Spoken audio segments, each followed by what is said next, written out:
بسم اللہ الرحمن الرحیم۔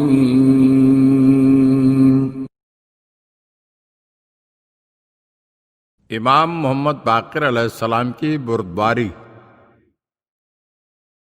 ایک شامی کاروبار کے سلسلے میں مدینے میں مقیم تھا اور وہ امام محمد باقر علیہ السلام کی خدمت میں بہت آیا کرتا تھا اور کہتا تھا کہ میں آپ کے پاس کسی عقیدت کی وجہ سے نہیں آتا، اس پوری زمین پر آپ اور آپ کے خاندان سے زیادہ مجھے کسی سے دشمنی نہیں، اور میں یہ سمجھتا ہوں کہ خدا اور رسول اور حکام کی رضامندی کے حصول کے لیے آپ سے دشمنی لازم ہے۔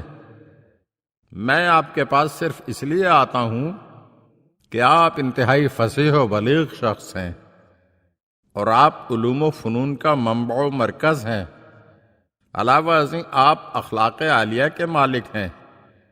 اس کی اس گفتگو کے باوجود بھی امام محمد باقر علیہ السلام اس کی خاطر مدارات کیا کرتے اور فرمایا کرتے، ما تخفی علی اللہ خافیۃ،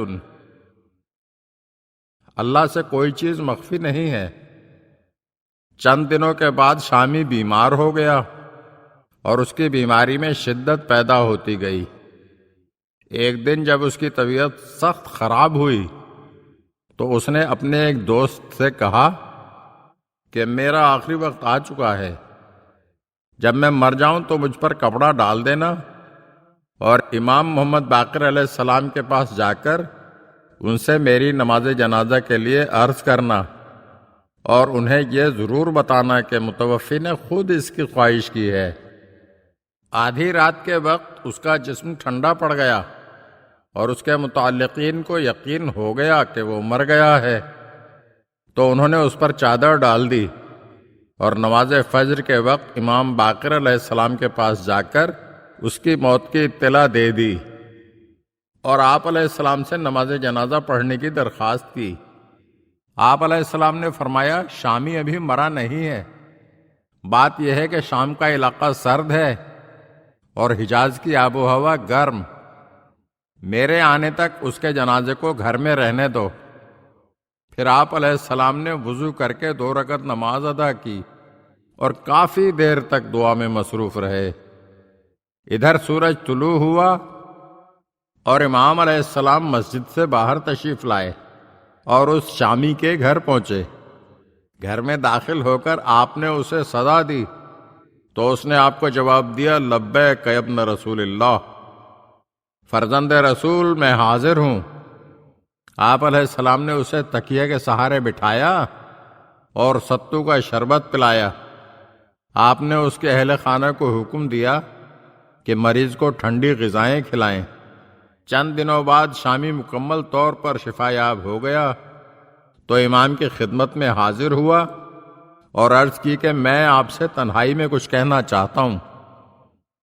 چنانچہ مرد شامی نے تنہائی میں عرض کی، میں گواہی دیتا ہوں کہ آپ مخلوق پر حجت خدا ہیں اور آپ اللہ کا وہ دروازہ ہیں جس میں داخل ہونے کا اللہ نے حکم دیا ہے، اور جو بھی آپ سے دور ہوا اس نے خسارہ اٹھایا۔ امام علیہ السلام نے شامی سے فرمایا، آج تم اپنے عقیدے کے برخلاف یہ کیا کہہ رہے ہو؟ شامی نے کہا، مولا، مجھے اپنی موت کے متعلق کوئی شک و شبہ نہیں ہے، میں نے واقعی موت کا ذائقہ چکھا تھا اور میری روح میرے بدن سے نکل گئی تھی۔ اسی اثنا میں ایک آواز مجھے سنائی دی کہ اس کی روح کو اس کے جسم میں واپس لوٹا دو۔ محمد ابن علی نے ہم سے اس کی واپسی کی درخواست کی ہے۔ اس کے بعد میں پھر زندہ ہو گیا۔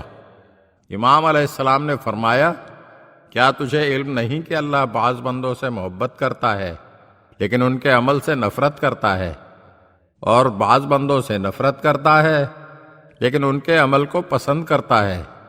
مقصد یہ تھا کہ خدا تجھے پسند نہیں کرتا تھا، لیکن تو ہم سے جو دوستی رکھتا تھا اللہ کو وہ دوستی پسند تھی، اللہ کو وہ دوستی پسند تھی، اللہ کو وہ دوستی پسند۔ اگر آپ ہمارے چینل کی نئی ویڈیوز دیکھنا چاہتے ہیں تو ہمارے چینل کو سبسکرائب کریں اور گھنٹی کے بٹن کو دبائیے تاکہ ہر آنے والی ویڈیو آپ کو جلد موصول ہو سکے۔ اور ہاں، لائک اور شیئر ضرور کیجیے اور اپنے قیمتی کمنٹ سے ہمیں آگاہ کیجیے۔